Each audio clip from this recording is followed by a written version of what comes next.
Hello, I'm Dr. Hazel Farrell, the Academic Lead for Generative AI in SETU. This video provides a brief overview of our student guidelines on the use of GenAI. As you're all aware, Generative AI has become part of how we study, work, and communicate. And during your time at SETU, we want you to develop the skills to use it critically, responsibly, and transparently. Our first principle is to use GenAI critically. AI can be useful as a learning support. You might use it to explain a difficult concept, summarize information, create practice questions, or suggest study techniques.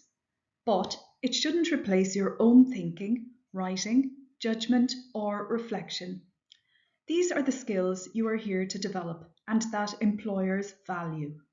And remember, AI can produce inaccurate or completely false information while sounding extremely convincing. So always question and check what it gives you rather than assuming it's correct.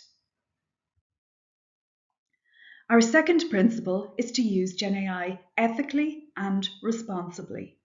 AI brings many opportunities, but it also raises important ethical questions. AI outputs can contain bias and misinformation, and there are ongoing concerns around copyright, authorship, and ownership. There are also environmental risks associated with AI and wider questions about how these technologies and their data sets are developed. Think carefully about the information you are putting into AI systems too. For example, don't upload someone else's image, voice, or personal information without their consent. Being responsible with AI means thinking beyond simply asking, can I use this? And also considering, should I use it in this way? The third principle is particularly important for your assessments. Be transparent about your use of AI. Different modules and assessments may have different rules. Your lecturer may encourage AI use, limit it, or not allow it at all for a particular assessment. Always follow the instructions you were given. Where AI is permitted, you may be asked to acknowledge the tool you've used, provide your prompts, reference AI-generated material, evaluate its impact on your work, or complete a GenAI declaration. Using AI in a way that doesn't follow your assessment guidelines may be considered academic misconduct. So there's one very simple rule to remember. If you are unsure, ask your lecturer.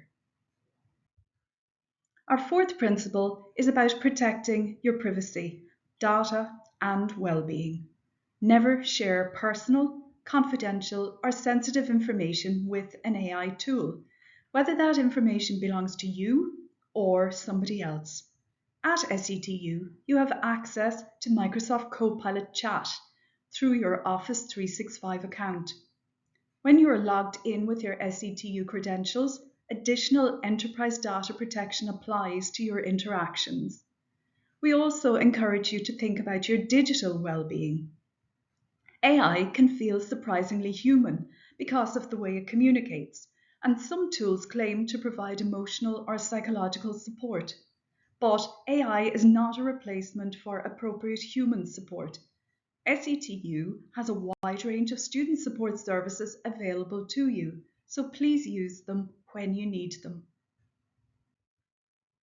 Finally, use the resources available to you at SETU.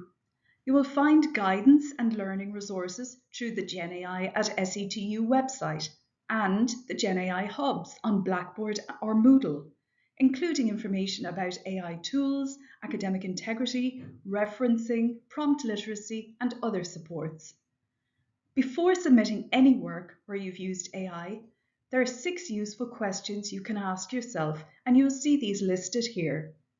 If you can answer yes to all 6, you're on the right track.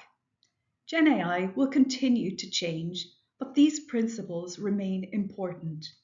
Think critically, act responsibly, and be transparent. And whenever you're in doubt, ask your lecturer. We wish you every success in your studies at SETU. Thank you.